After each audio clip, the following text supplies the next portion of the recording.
All right, we are live. Hey now, good evening. Coming to you live from downtown Calabasas. Dr. Dan Stepanowski here, very proud superintendent for Las Virgenes. This is where I fill up a little bit while people log in so I don't miss too many people. Excited about the program tonight. Got some amazing speakers. Gonna learn a lot. I'm gonna listen and learn a lot from these wonderful, wonderful folks on the panel. So we're all going to share a little piece of this tonight. It is Equity Talk, so focused on equity, diversity, inclusion. I'm so proud of the amazing work that Las Virgenes has done on this in this area over the last couple of years, and very intensive work over the last 18 months. But let me start off by introducing everybody, and they'll just wave, and then they'll come back later on. The first up, and we'll just wave right now. We're not going to launch anything, but we have two board members with us. The first is the board president, Angela Cutbill, and Dr. Kate Videra. And other members here are Dr. Clara Finnan, Miss Larkins, District Librarian Tina Johnson, Principal Layla Jorns, Buttercup Coordinator Val Lothian, and Courtney Peoples. And hiding somewhere behind the Las Virgenes logo probably is our tech master, Mr. Jim Klein. So first up, we've got our board president to kick this off, and so appreciate her comments. She has been on the Board of Education since 2013. She holds the record. She's the champion, the heavyweight champion in this area. She's got 12 consecutive years as a PFC president at elementary, middle, and high school levels. All of her children went through Las Virgenes schools. She's been involved with Las Virgenes for over 25 years. She's an Agora Hills resident.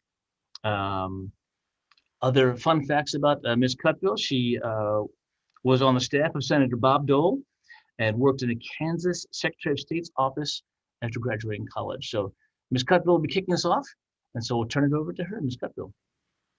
Thank you, Dr. Stepanowski. First of all, I want to thank our amazing speakers tonight, and Dr. Stepp and Mr. Gleason for putting tonight together. I think it's a really important presentation and conversation that we're having in our district. You know, in the last year, I've spent a lot of time really looking and paying attention to what's going on in public school districts with regard to equity and inclusion and diversity. And where I've seen them go a little bit off the path, so to speak, is when a few people are tasked with, here, can you help us and implement some diversity and inclusion policies for us? That doesn't work. I think what we need is everyone having this conversation at every level, having this commitment and this goal and this shared value. And I'm very happy that I believe that's what we have in this district. The district has a commitment to equity and diversity. We've achieved that, or working to achieve that, I should say, through new board policies and professional development for staff. I've been very honored to be involved in some of that, and it has helped me inform my decisions with regard to these issues. And we have new curriculum adoptions and new social justice standards that I'm very proud of. And I'm very grateful to our faculty and our staff. They have supported this vision. They have been part of this vision. And in sharing that goal, we are all working together on that. So before any further ado, I'd like to move on, because I know you're here to hear these amazing speakers. So thank you to everyone for being here tonight, and really looking forward to it. Dr. Stepp. Thanks, Ms. Cutbill. And our first two speakers, dynamic duo. Everyone on this panel is some of my favorite people in the world, but we've first got Dr. Clara Finner and Val Lothian. Their topic will be gender and equity. I know they both share a significant passion for this topic. A little about Dr. Finner. She's our assistant superintendent, been here for 5 years. She's been an elementary, middle, and high school principal, former Spanish teacher. She is trilingual, ASL, Spanish, and English. and her doctorate is from a university somewhere in Los Angeles. It's the, some people call it the other school of higher learning. It's tough to remember.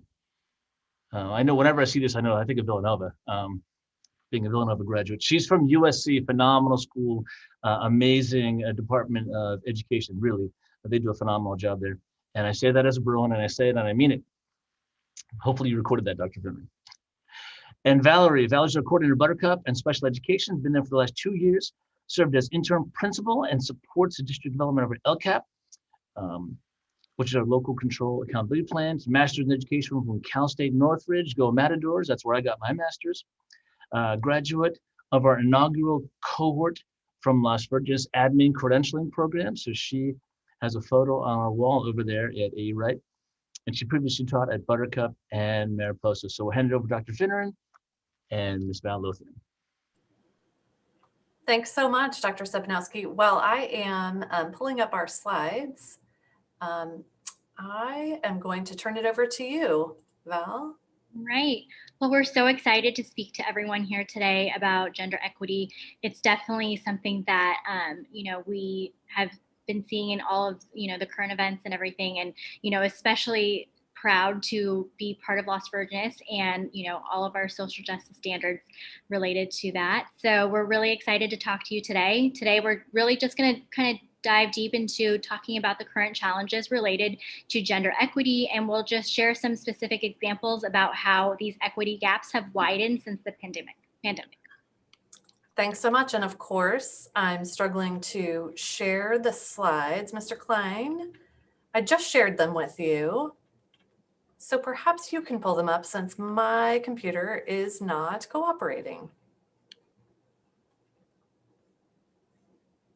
I'm sure he's listening. I'm sure he's there. I'll check in with him and make sure he's on top of it. Great, perfect. And we'll just launch into that. Perfect. Thank you so much. Awesome. Great. All right.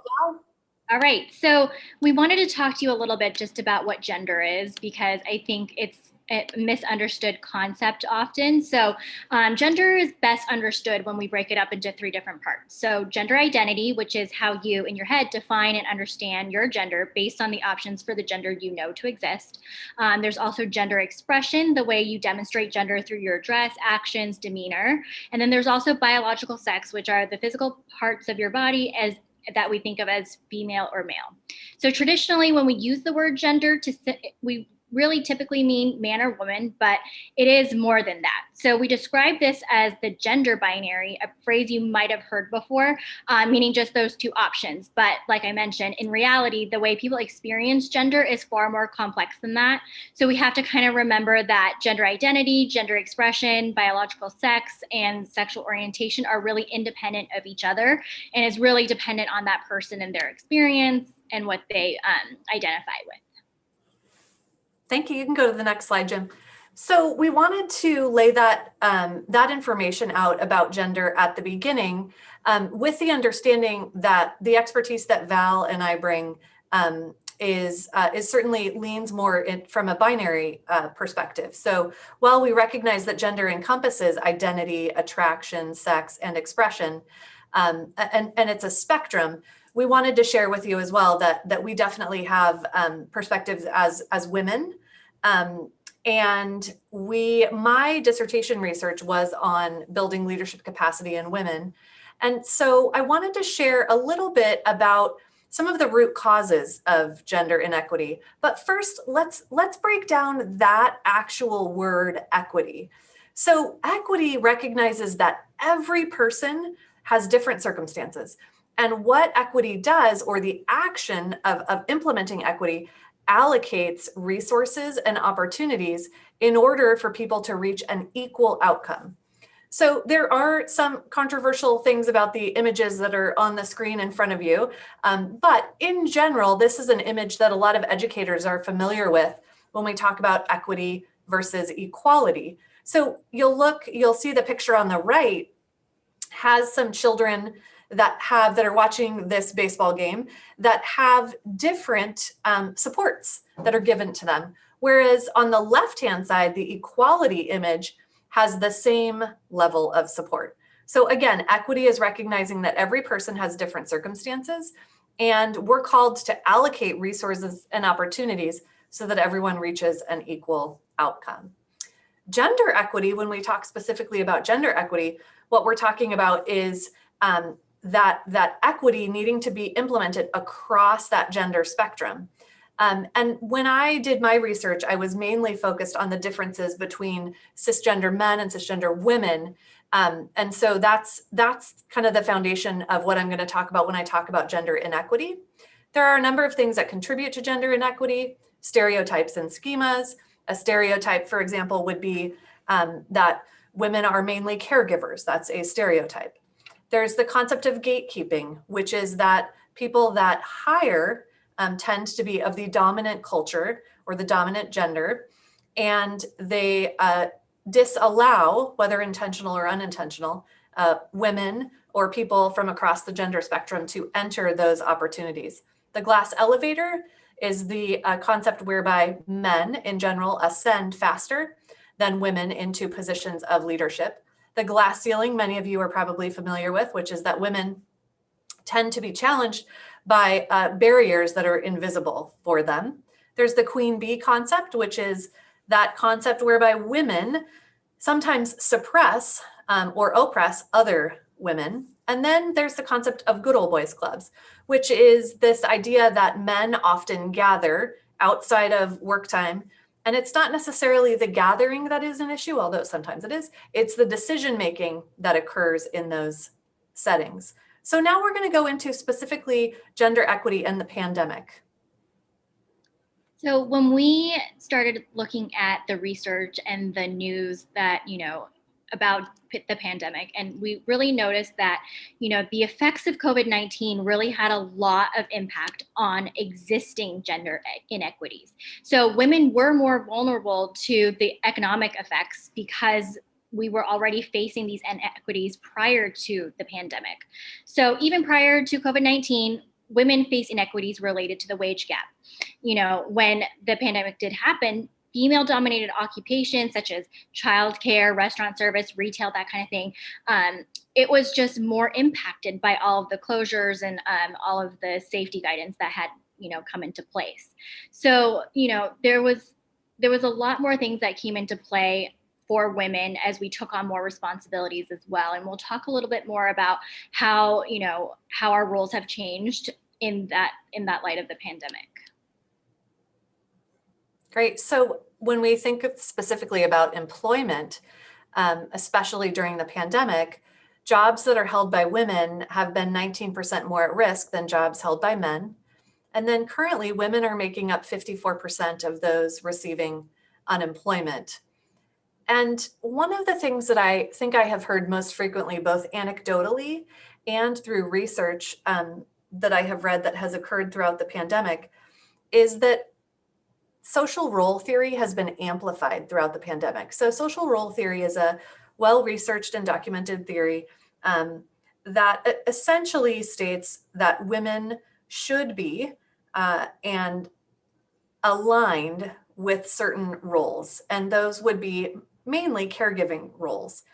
So if we look at that theory, I would argue that it's been amplified during the pandemic, in that women feel as though they have to do it all, which they certainly feel outside of pandemic times. But I think that it's just been exacerbated during the pandemic. Work, childcare, virtual learning, household obligations, those have all, I think, felt extremely exaggerated for women. And I don't know that it's just have felt, I think they actually have been exaggerated for women. And so we wanted to shine a spotlight on that and perhaps we'll offer a few thoughts on education during the pandemic for women. And then we're going to get to some action steps here shortly. So looking at how education was impacted, we need to look at it kind of through a global lens. So on a global scale, it is estimated that 11 million girls may not return to school worldwide following this pandemic. So much of what is known or hypothesized about the impact of the pandemic on education is based on what we've learned in previous crises. So like Hurricane Katrina, Hurricane Harvey, that kind of thing. That gave us a lot of kind of anecdotal and longitudinal data on what happens typically and on the impact on education. Sickness and mortality among parents, household members really resulted in girls dropping out of school to take care of their siblings and other family members. And especially in less developed countries, the impact has been more severe with schools closing because of the pandemic. Girls were more at risk for early marriage, adolescent pregnancy, and also there was just a reduced access to health services, less access to digital technology, and a greater overall encouragement about their education. Great. So we'd like to offer, given some of that real, yet it can probably feel negative information, we wanted to offer some thoughts about what we think might be some steps that you could take immediately, tonight, tomorrow, in the coming moments of your life to perhaps address gender equity that you see or don't see, and perhaps this can help you to begin to see it and address it. Yeah, so the first thing we think that is really important in talking and continuing the conversation about inequity is really challenging your thinking. So I think everyone here has taken the first step tonight by seeking out more information and by participating in this talk. To continue the journey, really consider ways to challenge your thinking about issues that we've talked about today. How are your daily experiences different from someone else's, and what viewpoints are missing from the mainstream narrative? And so, you know, Clara and I talked about how we have our own perspectives, right? We only come from one viewpoint, but in, you know, challenging ourselves and looking more for information to kind of have this talk, we've learned more about the process and learned more about the inequities that do exist. And the second thing we'd like to offer is an invitation to perhaps ask more questions than you might be used to asking in order to seek clarity, in order to seek understanding. And also, I think questions can really help oneself to come out of that, all of those identities that you hold so dear, and might help you to understand the identities and the experiences of others. The third thing that we thought would be really essential is really your continued reflection. And that's really for you to kind of think about where we are right now and thinking about where we need to go from here. We've talked a lot about the existing inequities.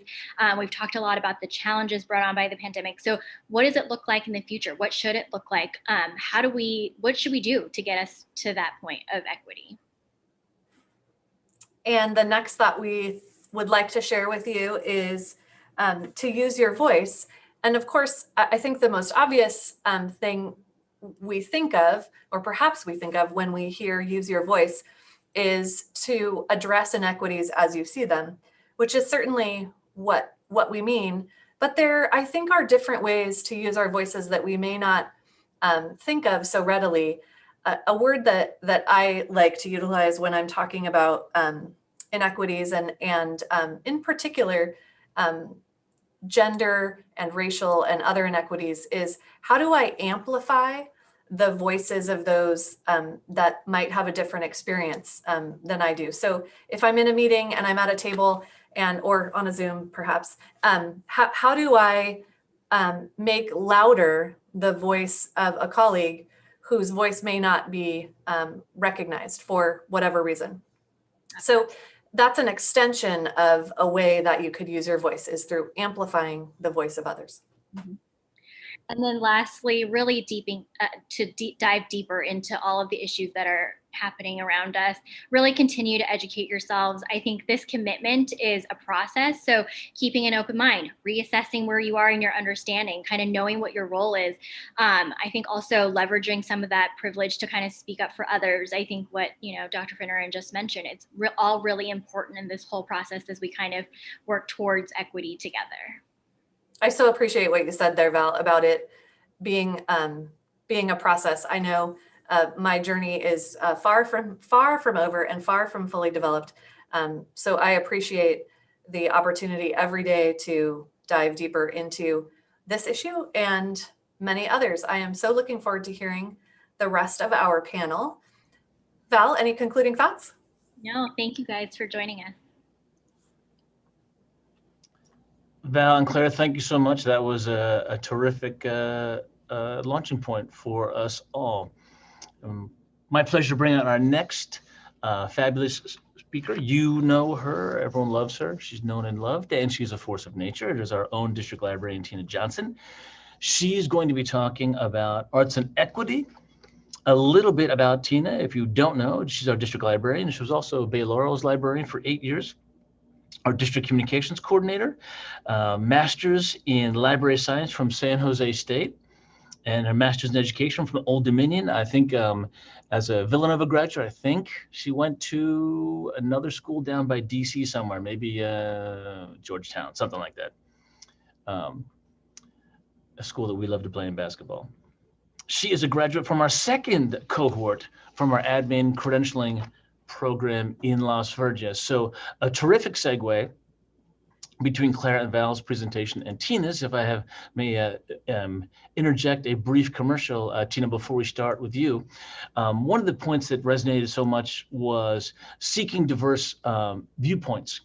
And I think Val and Clara hit that home. And so you'll have that opportunity next week, next Monday, right here, right where you're sitting. We are bringing Julie Lithcott-Hames to you where you are right now. She is phenomenal, and she is a amazing person, a great and different viewpoint on the world. She's written 3 books. This is her 3rd time coming to Las Vegas. It is always such a joy to listen and interact with her. Her first book was from 2015. You've probably heard of it, How to Raise an Adult, and she was in our Performing Arts Centers a couple years ago talking to families about that. Her second book was a Real American, a memoir, Growing Up Black in America, which is a phenomenal book. She came to us over the wintertime and did a webinar on that. And a week from today, next Monday, right here where you're seated, you can join us and her on her latest book called Your Turn, How to Be an Adult. And of course, promoting books with our district librarian is phenomenal. Julie Lithcott-Hames is what I like to call a triple threat. She has 3 books out. This is her 3rd time coming to Las Vegas. She is an amazing academician. She is a brilliant thinker. She is a great writer. But honestly, she has all 3 are superpowers. But her most amazing and enthralling superpower to me is she's an amazing speaker. I mean, she's the kind of person that you want to hear talk on any topic. She was Dean of Freshmen at Stanford. So it'd be a joy. Right here, 1 week from now, celebrating her new book. You can be a part of that. So we're so thrilled at this point to hand it over to Tina Johnson, our district librarian. Thank you, Dan. Yeah, I am not going to miss that. That sounds so exciting. All right, I think you could see my screen. Sounds like I'm broadcasting. So yes, I'm Tina Johnson, and I have the honor of serving as the district librarian at Las Virgenes. Believe it or not, and this will probably shock those of you that know me, I am not here today to talk about books or reading. I'm actually here to talk about the importance of art and its role in helping create an equitable environment for all of our students. Now, as a librarian, I definitely see the importance of creating a collection in our libraries that reflects the community and offers insight into the outside world. So, you know, you'll hear windows and mirrors, and you'll probably hear that again tonight as we talk more about literacy. And we have been making these incredible efforts to curate books featuring characters from different backgrounds with different cultural experience, basically finding stories that connect us all. However, you know, I've recently come to the realization that we need to do more, and art is this missing link. So there are 3 things that I'm going to cover here that I think are really important about art. One is, and we're a little ahead here. One is art is a message and it makes a statement, and it makes a statement so you don't have to. So I'm going to talk about that. 2, art is a communication of values. So you can really make others feel safe by not saying anything. Like, you say it best when you say nothing at all. And 3, art makes learning easier, which is a really big thing. And I always knew that as a teacher. I always knew that art made learning easier, but I didn't realize how much. And I did not harness that the way I should have. So I'm going to take you through a little history, kind of political, current politics message to kind of show you what I mean when I say art is the message. So you can see these pictures I have up here, and I'm going to walk you through them. Some of them you probably recognize because they have been posted on the @POTUS Instagram account in March and February, so they're pretty recent. The first one is Biden.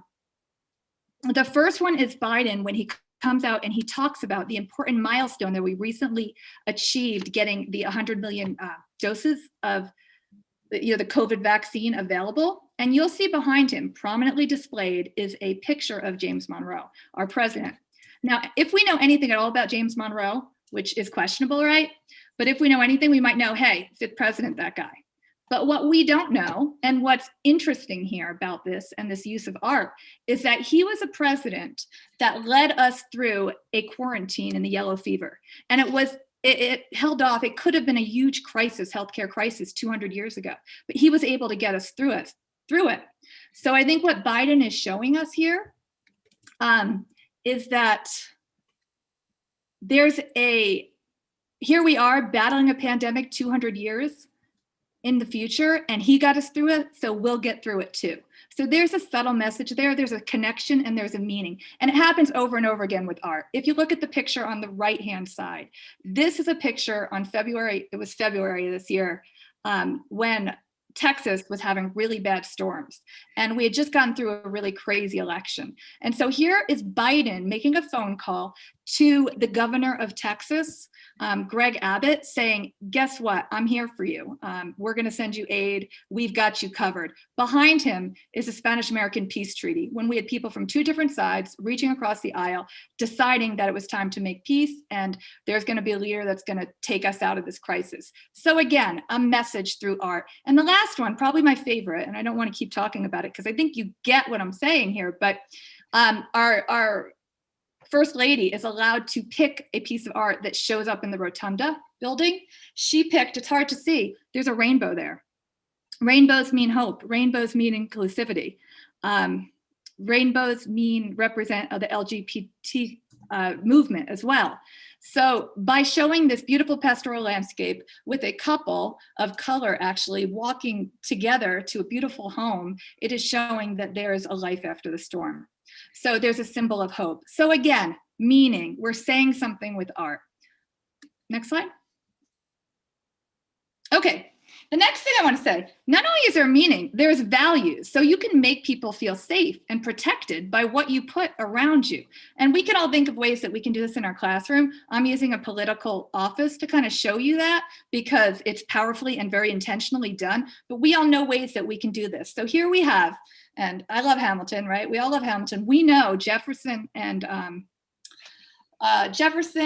Hamilton went at it, right? They did not get along. You remember the cabinet battle songs. So here you have, he intentionally put them together with kind of Washington there, who was looking over and bringing these two opposing forces that can do a crazy world of good, putting them together to kind of tell a story that when we combine our energies, we can be greater than ourselves. So that's what's happening. Now you'll see all around the White House, all around how we've decorated our the White House, is we have pictures. There's a bust of Rosa Parks. There's a bust of Cesar Chavez. There's a, oh my gosh, I have so much here that it's so hard not to pick it up. But there's so many different. There's a rider on a horseback who's a nod to our Cherokee Indians. So we've intentionally placed a lot of incredible artwork around these spaces. My favorite, actually, I don't have pictured here, was the portrait of Ben Franklin. And Ben Franklin, we know, loved science. And we put a moonstone next to that. And that is showing us through art, through visuals display, how important science is to this administration. That's a communication of values. So I think you get that one, and we can go to the next slide. Art is a communication of values. All right, this slide, as a librarian, someone who values the written word, I didn't come to this realization that's plastered on the top of this slide easily. We look before we read, right? Because I didn't really think of that. That's kind of going back to when we were parents and our children could point out the McDonald's sign just by driving by, or the Toys R Us sign. There is so much meaning in these symbols that are around us. Art is really, really effective at getting kids to read. And that's kind of when I started to think about it, because I started to analyze our book covers and seeing how art is this way to capture the imagination and capture the interest. So when I started looking at the brain science, 65% of us are visual learners, right? That's a huge part of the population. And this is because, and it's becoming more so, right? Because we're a graphic-oriented society. We are always looking at screens now. We're looking at our phones, we're looking at our TVs, we're looking at our computers. There's always something in front of us, and we're taking in that information. So how do we harness that information through art, through visual display, to make it more meaningful and really like get the result that we want to get from it?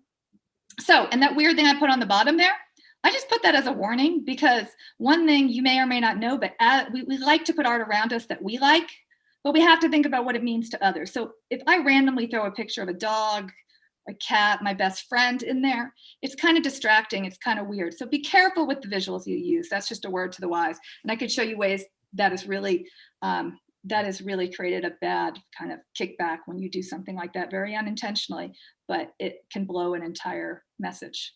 So, sorry, next one. The third point I wanted to make, and I wish I had longer, but I get 10 minutes, is, and probably most important for us as educators and just anybody, because we all have art around us, right? It's in our office, it's in our homes, it's in our classrooms, is that it makes the learning a lot easier. So let me try to tell you what I mean about that.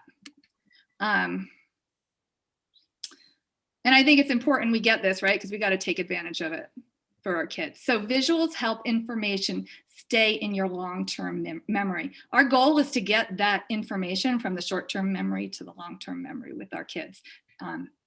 And memories, information stored in chunks. So the way that we chunk things is to put it together with a visual.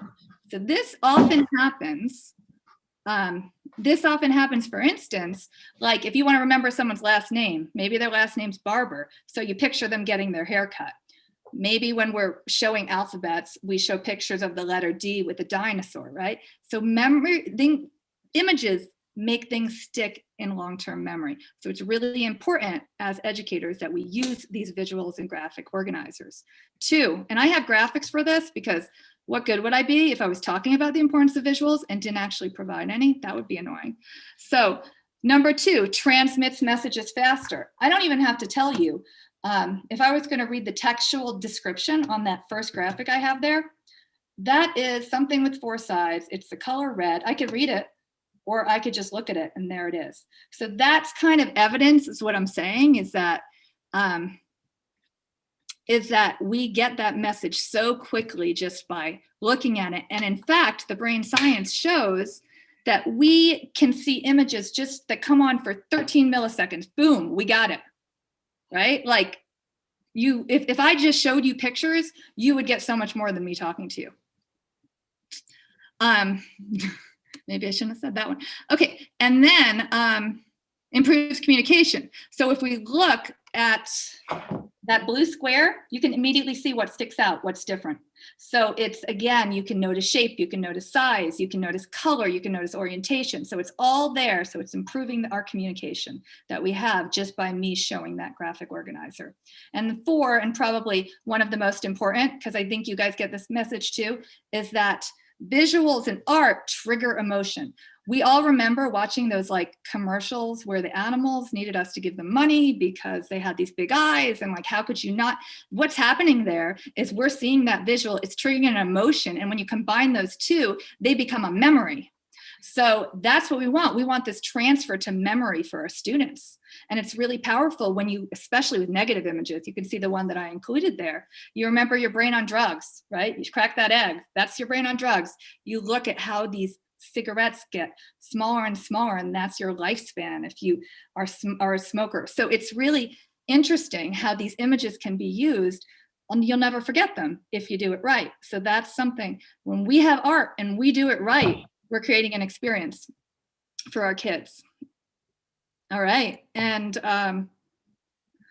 next, I have 10 minutes, so I'm going to try to wrap it up because I don't want to, I know we got to get to the other speakers here, but I have to tell you these stories because I was writing this and I looked on social media right after, and I was like, wow, this is just what I wrote about.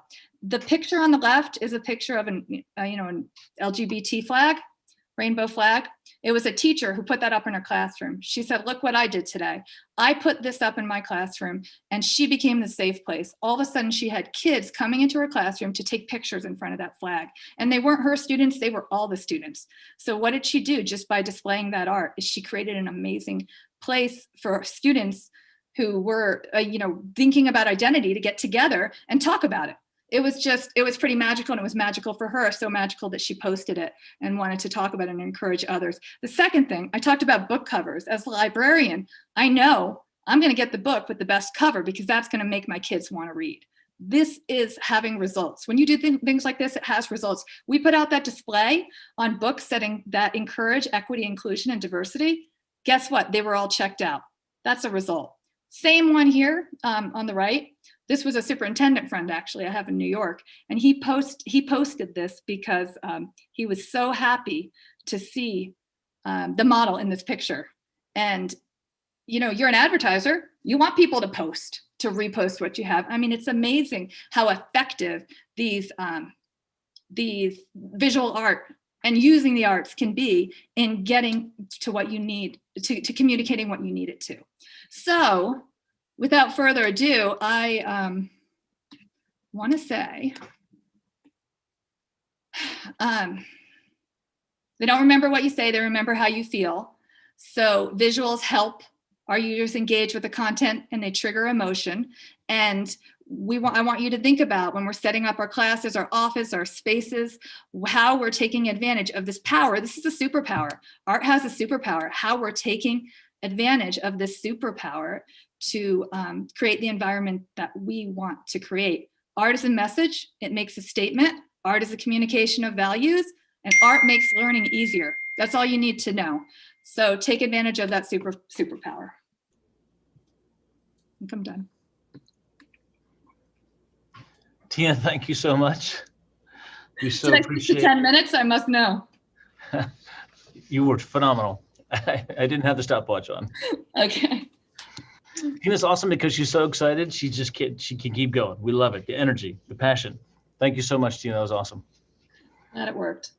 Next up is Laura Kintz. Laura is currently our Director of Elementary Education. She comes to us with 10 years as an elementary principal in Las Virgenes and Oregon.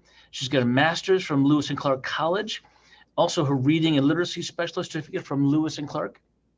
And before that, she was an elementary teacher and reading specialist for 15 years. Laura's topic will be literacy and equity.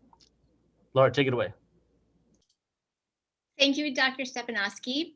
I think Mr. Klein has my slides. There they are. All right. So I'm here tonight to talk with you mostly about equity and literacy, and mostly equity around racial equity, equity for our culturally, racially, and linguistically diverse students. And my pursuit of equity is both a personal and a professional moral imperative. I've been honored to serve in public schools and districts where equity is a focus and a priority, and I'm very proud of the steps Las Virgenes has taken toward equitable and culturally responsive teaching in education. Dr. Stepanowski shared with you about my background. So as a Title I reading coach, even as a general ed classroom teacher, I was always really passionate about teaching students to read because I knew they could achieve anything if they could read. So I am also passionate about equity and literacy and how they intersect with building classroom community and providing a safe and inclusive environment in schools, because that's what we are called to do. And because when students feel safe and included, their brain power is free to think using higher order thinking skills, solve problems, and to create and to innovate. Next slide, please. So as a classroom teacher, some of my favorite memories in the classroom were with students around reading high quality literature aloud as a shared experience and having rich conversations around those books. And it was through hearing the stories of characters that experienced joy, sorrow, courage, and understanding that my students reflected on the importance of their own respect for and connections with each other. And neuroscience tells us that when the brain is learning, it is looking for connections to what is personally relevant and meaningful. And what is relevant and meaningful to an individual is based on their cultural frame of reference. So we want to engage children in a variety of literature and make sure to provide the materials that are relevant to them culturally and linguistically. So I want to read a quote from Rudine Sims Bishop, who is from the National Council of Teachers of English. He says, books are sometimes windows offering views of worlds that may be real or imagined, familiar or strange. These windows are also sliding glass doors, and readers have only to walk through in imagination to become part of whatever world has been created and recreated by the author. When lighting conditions are just right, however, a window can also be a mirror. And literature transforms human experience and reflects it back to us. And in that reflection, we can see our own lives and the experiences as part of the larger human experience. So reading then becomes a means of self-affirmation, and readers often seek mirrors in books. Next slide, please. So here is just a follow-up shorter quote, also from a National Council of Teachers of English member, Ezra Highland. Humans don't make our stories. It's stories that make us human. It's not until we know the stories of each other that we embrace our humanity. And when I know the stories of my people and my culture, that's when I become human myself. Next slide, please. So this graphic is from 2018. It's an infographic in which Dr. Rudine Sims Bishop from Wisconsin-Madison, University of Wisconsin-Madison, argues that books should both reflect the world in which we live and show us windows into other people's experiences. So currently we have actually too many mirrors for white children and not enough mirrors for Indigenous children and children of color. Next slide, please. I'm grateful that in our district, we have adopted collaborative literacy as our elementary reading program. Two of the components of the program that I especially appreciate are the making meaning component, where teachers read aloud to students and then have rich conversations. The other component that I'm fond of is the individualized daily reading, where students choose books of their choice to read, which supports this self-efficacy and helps them learn to read and become independent instead of dependent on the teacher. In this making meaning component, I'm especially impressed with the quality of the books that our students read or listen to and the conversations that they have with each other. And the dialogue between students is more deeply analytical in our district than using this program than what I've heard in other partner talk during classroom time in other districts that use like a more traditional basal reading program. And students are paired up, and there are these discussion prompts that they use. So for example, they might say, I agree with Johnny or Jose or Susie, and I would also add that, and then they would say something like, in the story, the characters seem to be motivated by, in this way, students comprehend the text and then also build on each other's thinking. Next slide, please. So this is Doretta Hammond, and she's actually on the board of trustees for the collaborative literacy. She wrote Culturally Responsive Teaching in the Brain, Promoting Authentic Engagement and Rigor Among Culturally and Linguistically Diverse Students.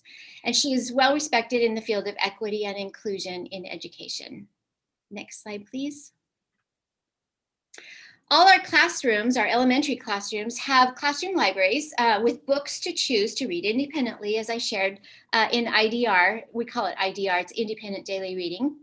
It's important to us to update these libraries with the lens of inclusivity, those mirrors that we talked about, or that I spoke about, those that students can see themselves in. And this happens a lot in our classrooms on a day-to-day basis. And one example, I want to give a shout out to Sherry Givens over at Lindero Canyon Middle School. She teaches English language development to bilingual learners or multilingual learners. And she was really excited to tell me about a story about when she was reading a nonfiction book to students. It was about how and when the New Year is celebrated in different countries and cultures, and how even though families immigrate to new countries, they often hold on to those traditions. So several students, when she was reading this, were so excited to see their family traditions displayed in this book. And they were, as they were reading, and they would say, "Oh, we do that. That's what our table looks like. And we put those on our table too. And we eat that too," in their celebrations. And it was mostly, she said, mostly our Hebrew and Persian speaking students that were really excited because they see less of that in books, generally. Next slide, please. So this is from a classroom in LVUSD during the reading block in a elementary classroom.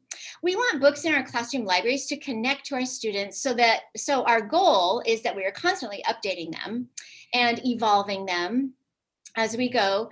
And we should really be thoughtful that they reflect our students. So our students change all the time, and so we want to keep them updated. They should be exciting, ones that are people-centered stories, have central characters that are people of color or from marginalized groups, not just the children of color showing up as sidekicks or best friends. We want to choose books that span the breadth of demographics and social identity markers, not just books that look at race, gender, geography, but the intersectionality of children that look at their complex and rich lives. And we plan to build on not just racially and geographically representative titles, but to include disability, social, and family structure, as well as gender. Next slide, please. This is from Willow's Readathon, and this was at recess. These students chose to give up their recess. It actually happened to be at Halloween time, so that's why you see costumes on students and some of our adults there. And shout out to Tina Johnson, who is there, who just spoke. She's on the far left, and then Leslie Timbers, and then also Andrea Simpson are the teachers there. And then Lauren Walsh is right in the middle. You can see her there. So we want, in addition, we want stories that that represent the experience of not just one story that represents, like in our classroom libraries, represents the experience of Latin people or one family immigrating from China, for example.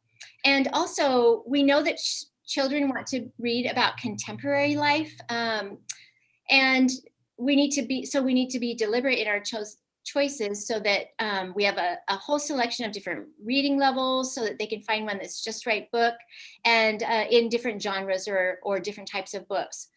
And we know that students are drawn to these contemporary realism books, and they like to see students or kids in communities like theirs, but also other communities. So they're interested in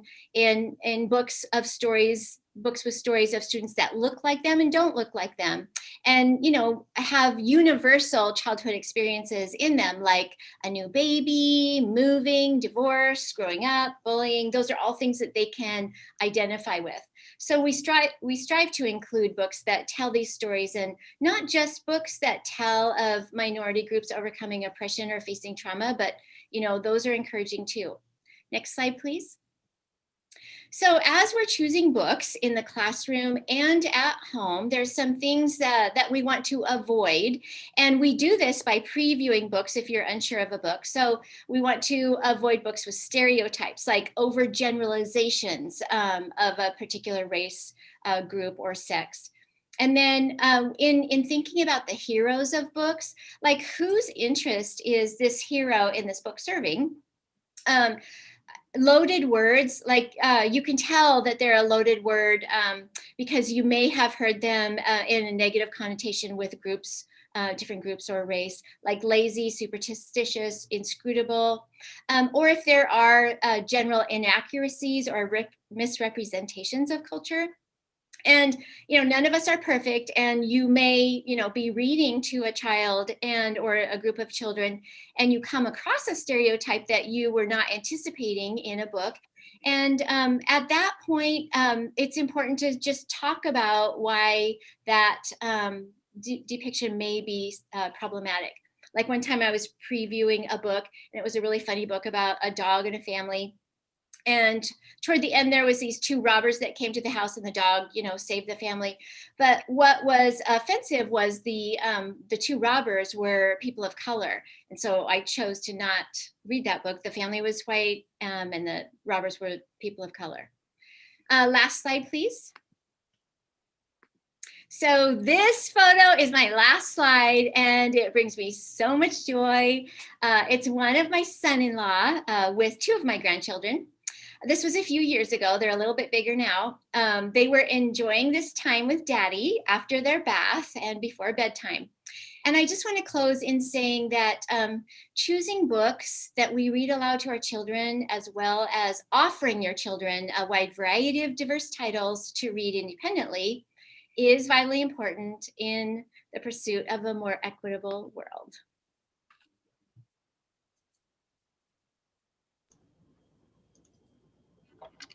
Laura, thank you so much. That was phenomenal. Your passion, dedication shine through at every time. Next up, we've got two amazing folks coming in. First up is Miss Layla Jorns, accompanied by Courtney Peoples. So Miss Jorns is currently our principal of White Oak Elementary. She's been there for 3 years. She has taught at White Oak previously, and that was 8 years before that. She is one of our Teachers of the Year. Also, under her leadership, the Social Communications Program at White Oak won a Golden Bell Award, which is a recognition across the state of California. She is also a graduate from our very first administrative program here in the Center edX. She has a master's in education from Cal Lutheran, and she will have Courtney Peoples with her.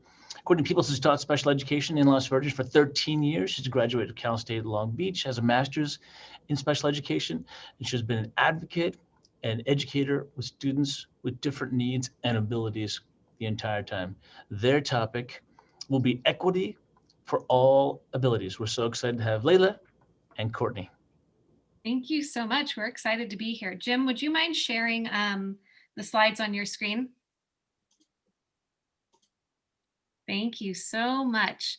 So again, welcome. We're so happy to be here. I'm so excited to be presenting with Courtney. Jim, you can go on to the next slide and we'll kind of jump in. What Courtney and I wanted to do was we really wanted to share with you guys all of the amazing things that are happening in our district and how we utilize inclusivity with our special needs students.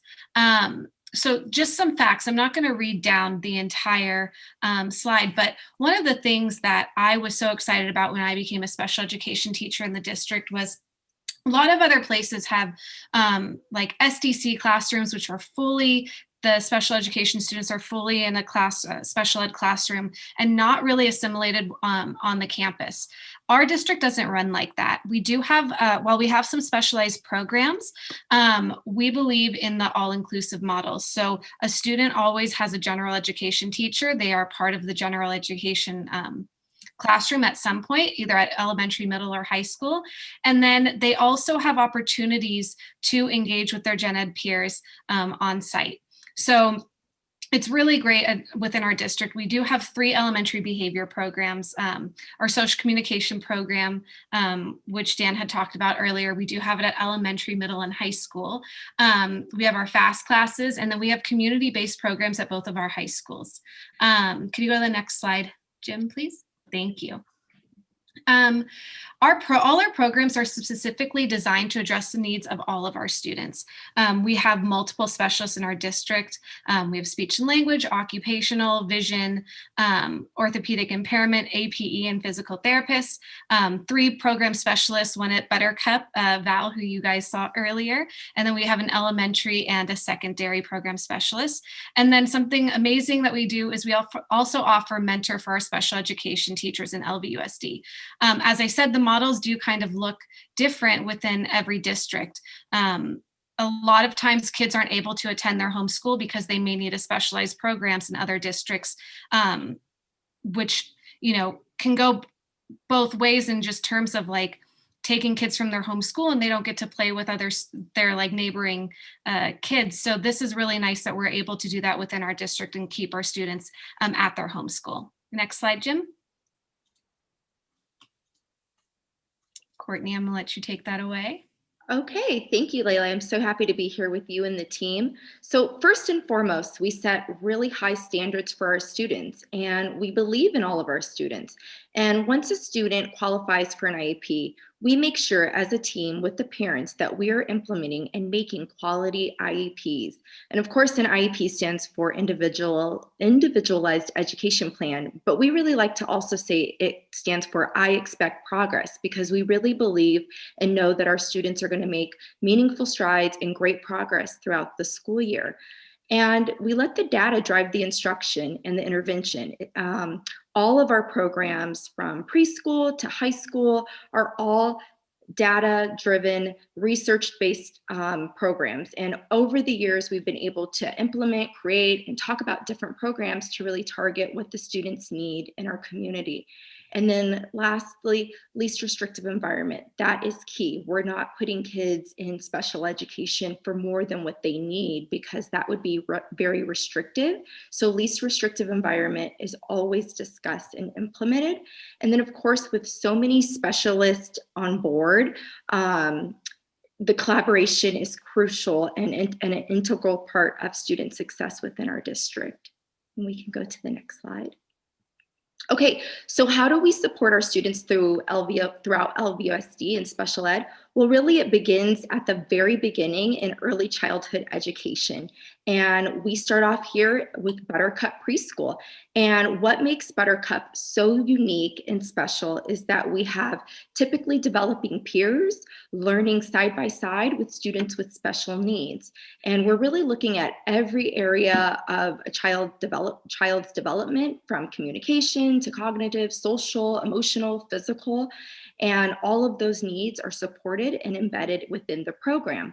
All of our teachers at Buttercup are highly trained and credentialed, and we also have 2 speech therapists, 2 occupational therapists, and also a full-time school psychologist dedicated to our Buttercup program. And so when we look at how we're going to make a plan for our special needs children, it's not one person making those decisions. It's really a collaborative team. And believe me, we are always collaborating, whether it's in the morning or at night, and finding different fun ways to work with the students. And I think one thing Courtney and I discussed earlier too is Buttercup. Both Courtney and I's children went to Buttercup. And for that experience, for them to actually have that experience of having that inclusivity with students who they maybe wouldn't be seeing in a typical preschool. So that's one thing that I know I value, Courtney values, and we know that our children valued when they went to Buttercup. Absolutely. A little bit about our programs too. We do have the fafs program, which is our functional skills special education programs. And something that's special about it is we now have our fafs program at all 3 middle schools. And one of the reasons that I found this to be extremely necessary was because previously our fafs program was only offered at 1 of our middle schools.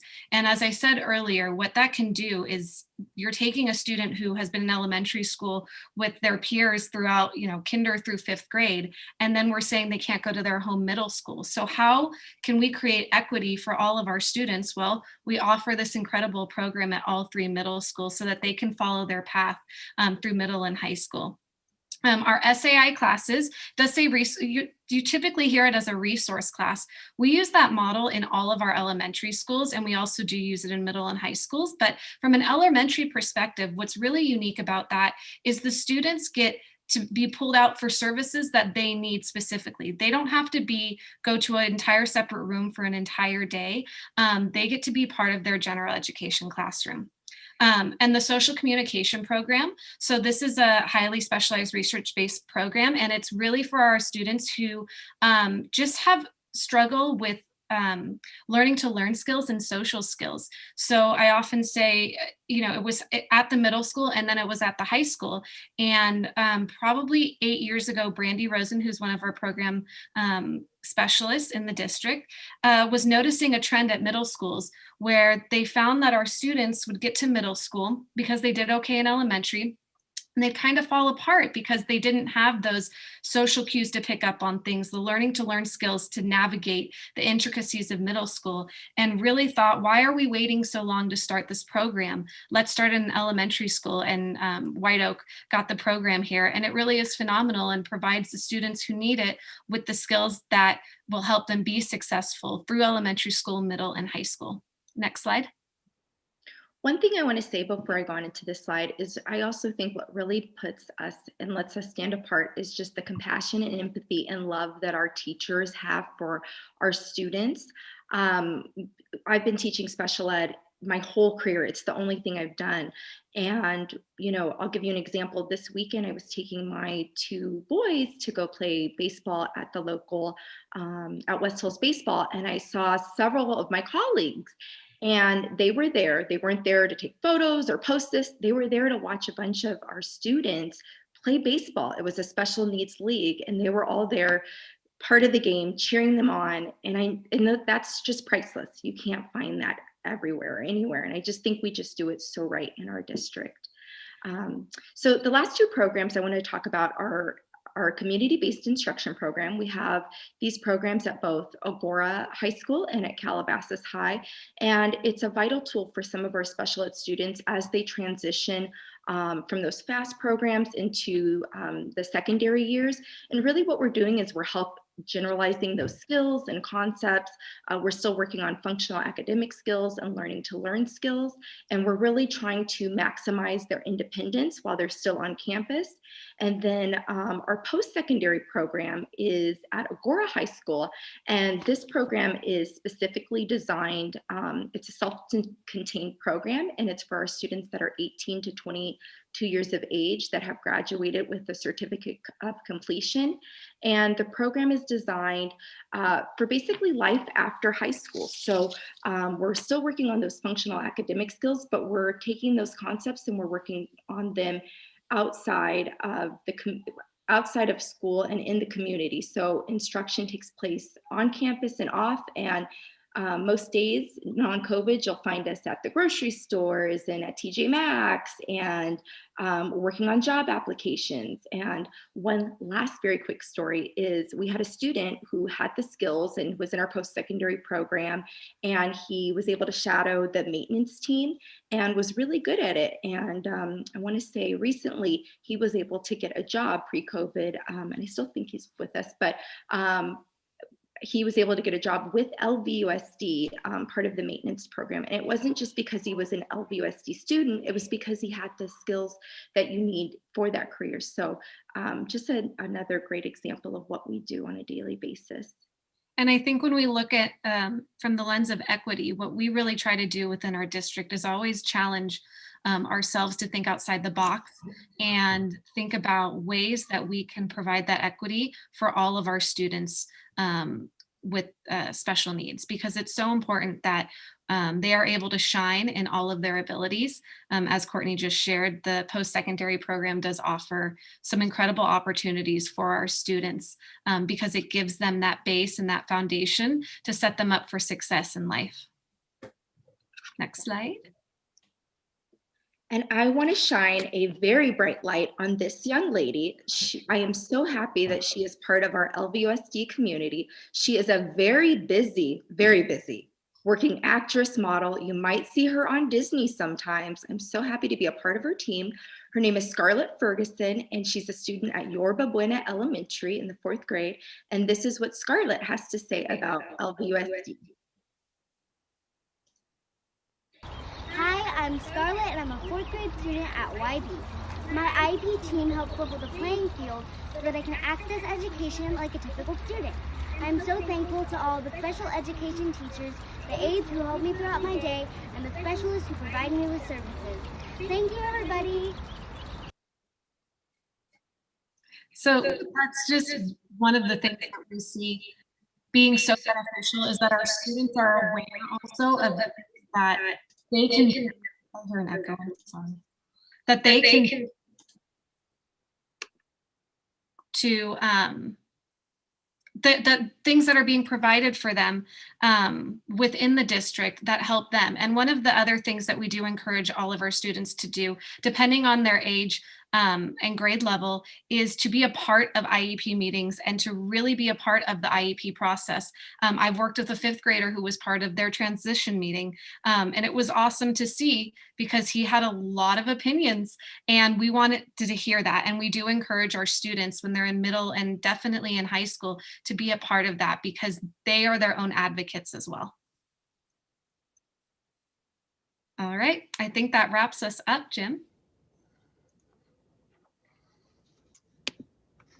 Layla and Courtney, thank you so much. You crushed it. I couldn't be more proud of this amazing group of leaders. I get to work beside these fine folks. I just want to share a few things that Las Verges has done, and then we'll hand it off to our concluding speaker, Dr. Kate Videra. We have, in partnership with UCSD, created 4 levels of courses regarding or tailored to social justice leadership for educators. Over 90% of our staff have completed at least 7 hours of those courses. We've conducted an audit of all of our secondary curriculum with a focus to diversity.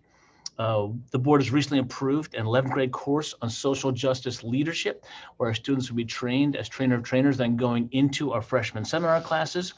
We're also retooling our freshman seminar program to address these issues of inclusion, empathy, and diversity.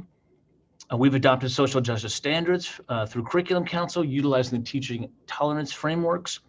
We developed a student equity task force that meets regularly with our secondary school administrators. Got a whole bunch of resources at community360.me. Julie Lithcott-Hames' book is there. Go there and download it. As Laura Kintz mentioned, we have spent $250,000 in diversifying our libraries and our classrooms. And next week, you've got Julie Lithcott-Hames coming here as part of our expansive parent education series. But that's not all. There's more.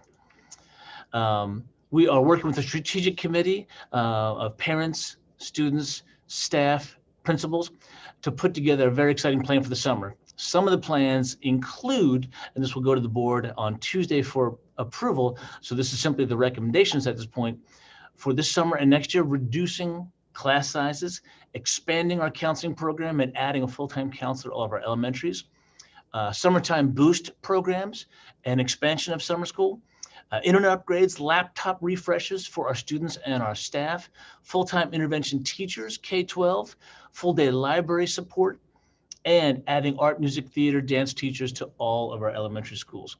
We have awesome, awesome stuff going on coming your way. This is a special place, and we so thank you for being an important part of it. So to finish up for us, we've got Dr. Kate Videra. She is a 14-year volunteer in Las Verges. She's a graduate from University of Rochester and Loyola University Chicago Medical School. She has completed her pediatric training at USC Medical Center. She also was selected as chief resident there. Her children entered Las Verges in 2006. Both are graduates from Calabasas High School in 2018 and 2020 classes. She served as PFA president at Round Meadow and 2 separate terms as PFA president at Calabasas High School. It's my pleasure to hand this off to Dr. Kate Videra to finish up the evening. Thank you.